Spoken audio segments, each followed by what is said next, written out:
ಬೆಳ್ಳಂಬೆಳಗ್ಗೆನೆ ಬಿಸಿ ಬಿಸಿ ತಟ್ಟೆ ಇಡ್ಲಿ ಸಾಂಬಾರು ಸೂಪರ್ ಆಗಿರುತ್ತೆ. ಎಲ್ಲಪ್ಪ ಅಂದರೆ ಶಿವಮೊಗ್ಗ ನಗರದ ಲಕ್ಷ್ಮೀ ಟ್ಯಾಕ್ಸ್ ಸಿಗ್ನಲ್ ಇದೆಯಲ್ಲ, ವಿನೋಬ್ ನಗರ, ಆ ಸರ್ಕಲ್ ಪಕ್ಕದಲ್ಲೇ ಇದೆ ರಂಗನಾಥ ಹೋಟೆಲ್ ಅಂತೇಳಿ.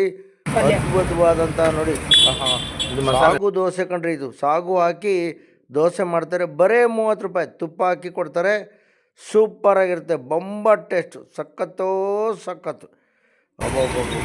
ಬೋಂಡ ಕರಿತಾ ಇದ್ದಾರೆ ಫ್ರೆಶ್. ಹಲೋ, ನಮ್ಮ ಶಿವಮೊಗ್ಗ. ಹಲೋ, ಎಸ್ ನಮಸ್ಕಾರ. ನಾನು ಶಿವಮೊಗ್ಗ ವೇರ್ಪಾಸ್. ಇವತ್ತು ದಿವಸ ವಿನೋಬ್ ನಗರದ ಸಿಗ್ನಲ್ ಪಕ್ಕದಲ್ಲಿ ಬಂದಿದ್ದೀನಿ. ಅದ್ಭುತವಾದಂಥ ತಿಂಡಿ ಗಾಡಿ, ಒಳ್ಳೊಳ್ಳೆ ರುಚಿಕಟ್ಟಾಗಿರ್ತಕ್ಕಂಥ ತಿಂಡಿನೆಲ್ಲ ಕೊಡ್ತಾರೆ ಇಲ್ಲಿ. ತುಂಬ ರುಚಿಕಟ್ಟಾಗಿರ್ತಕ್ಕಂಥ ಮಂಡಕ್ಕಿ ಉಸ್ಲಿ ಸಿಗುತ್ತೆ, ಚಿತ್ರಾನ್ನ ಸೂಪರಾಗಿರುತ್ತೆ. ಪಲಾವ್ ಅಂತೂ ಅದ್ಭುತವಾದಂಥದ್ದು, ಒಳ್ಳೆ ಸುವಾಸನೆ ಬರ್ತಾ ಇರುತ್ತೆ. ಬಿಸಿಬೇಳೆ ಭಾತಂತೂ ಬಿಸಿ ಬಿಸಿ ಕೊಡ್ತಾರೆ. ಗೀ ರೈಸ್ ಇರುತ್ತೆ, ಸೂಪರು. ತುಂಬ ವೆರೈಟಿ ಐಟಮ್ಸ್ ಎಲ್ಲ ಇರುತ್ತೆ. ಕಟ್ಟನೆ ಇರ್ತಾರೆ.